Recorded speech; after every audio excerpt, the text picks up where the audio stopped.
Good morning, guys and gals. Froggy here. This is going to be a rotation of tires on a 2015 Mercedes-Benz GLK 350. This is a rear-wheel drive car, and on a rear-wheel drive car, what's recommended, what I recommend, and also what Mercedes-Benz recommends is just move the rears to the fronts and the fronts to the rears. If it was a front-wheel drive car, there's a different way to do that. We're not going to do that. Also, this car does not have a full-size spare, so we're not doing anything with the spare. Back in the old days, or if you have cars that still have full-size spare tires, you can do a 5-tire rotation. I'm not going to get into that either because that's not the point of this video today. Now, let me show you what Mercedes has been nice enough to do on this car, and that is they put some permanent jacking pads under the car, which is that right there. That, I'll touch my finger to it. That's a jacking pad. It extends below the line of the rocker, and you can put your jack, your floor jack right under that, or if you drive it on to the kind of jacks that they have at tire shops, this is where they should put a block so that it hits this. But I'm going to use floor jacks. I've got probably too many floor jacks, but I'm just going to use these two. We're going to do one side at a time. And I'm probably just going to show you one side, and that's it. The other side is rinse and repeat. Do the same thing over again. But you really don't need to see that unless I run into something that's unusual, then I will show it to you. Okay, so let's jack it up. And before we jack it up, I'm going to tell you a couple little things that Froggy does. I like to break the lugs loose by hand. And the reason I do that is if you use an air gun to break them loose, you can kind of damage the lug nuts a little bit. And these are fancy lug nuts on this car. My Corvettes too have kind of fancy lug nuts, unless I've got the competition nuts on there. So I'm going to break them loose with a breaker bar, and then I'll gun them off the rest of the way.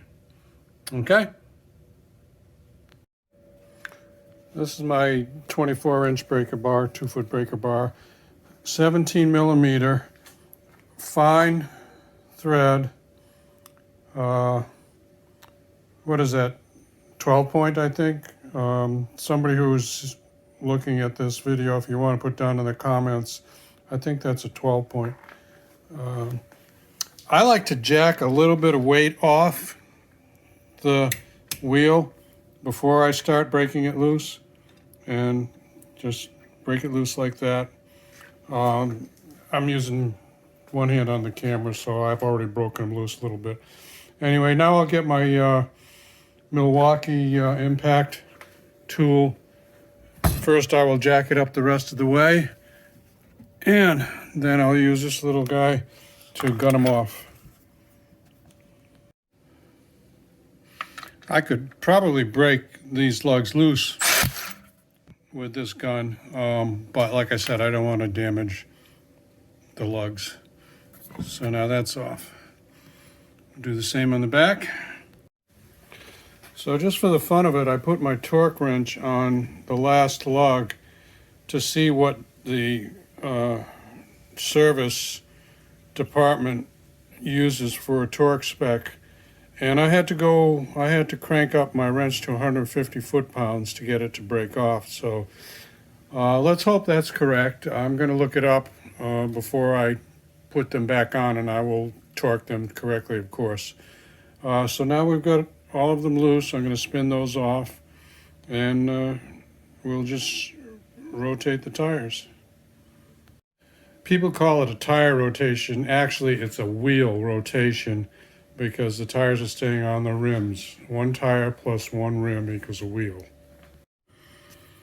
You always want to check when you've got a wheel off, check the spring, that's a strut.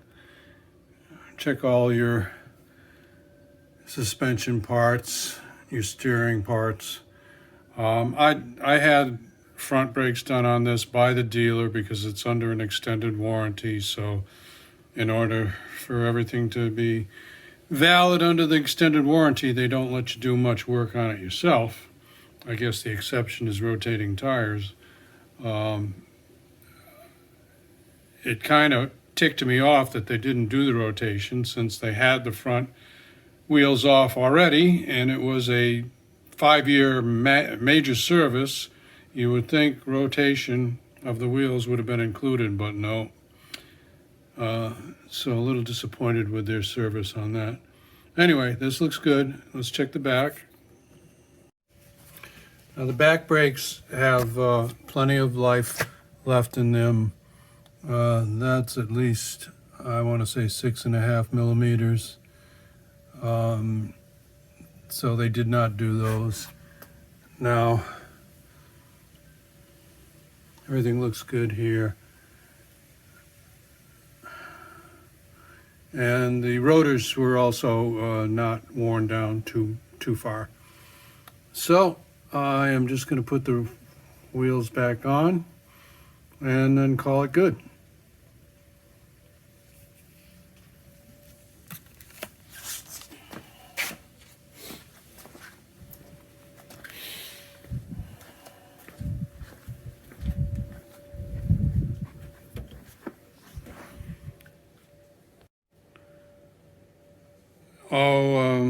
For a sidebar, by the way, before somebody says you should have put jack stands, I did not put any part of my body under the car at any moment in time. If you like to use jack stands for doing this service, you definitely should do that. So putting the lug nuts back on, I've got this Milwaukee set to the lowest setting, which is probably about 50 foot-pounds. I'm taking a guess on that. If you know for sure, put it in the comments. And I'm just gonna use the star method, like that. Keep going around.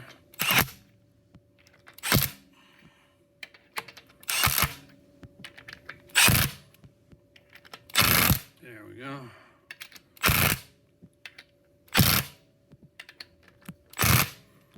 You do that so that you bring the wheel up against the hub evenly. Now I'm going to look up that torque spec and I'll torque them. Actually, first I'll let the car down because it's got 50 pounds on every lug nut, and then I'll set them to the correct torque. So I'm on my computer looking up the torque spec, and it's a good thing. It's a GLK 350. Whether you have an option 20-inch rims or 19-inch rims, it's still 110 foot-pounds. So those at 150 breakaway were very over-tightened. Not a good thing. Maybe the technician left his torque wrench set to a Sprinter van, or I don't know. But anyway, 110 is very much more in line with what I would have figured. So that's what we're going to use. So just so I didn't find 1 out of 20 lug nuts that was over tightened, an anomaly, I checked it again here, and they were all 140, give or take a couple of pounds, over tightened by, let's see, 10, 20, 30 pounds each. Checking the front and rear brake pads and all the suspension parts, and everything looks okay there.